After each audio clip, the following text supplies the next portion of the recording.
বলিউডে যেমন আলোচিত বিশ্বের কাছে তেমনই রয়েছে অনেক বিতর্কের জায়গা। ঠিক তেমনই একটি ঘটনা ছিল প্রিয়াঙ্কা চোপড়া এবং অভিনেতা আন্নু কাপুরের ৭ খুন মাফ সিনেমাকে কেন্দ্র করে একটি ঘটনা। ১৫ বছর পর সেই ঘটনার ব্যাখ্যা দিলেন আন্নু।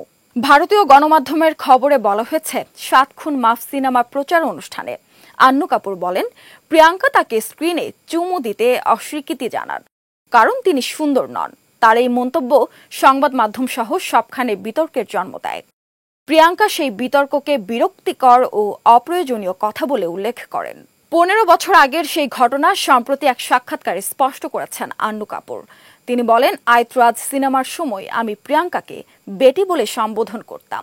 তার বাবা অশোক চোপড়ার সঙ্গেও আমার ভালো সম্পর্ক ছিল।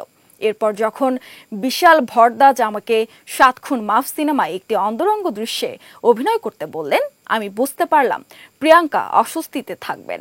তখনই আমি বিশালকে অনুরোধ করি সেই দৃশ্য যেন তিনি ছেড়ে ফেলেন। আন্নু আরও বলেন, আমি প্রিয়াঙ্কার সঙ্গে আমার মেয়ের মতো আচরণ করেছি। সেটে কোনো বাজে দৃশ্য পূরণ করা আমার দায়িত্ব নয়।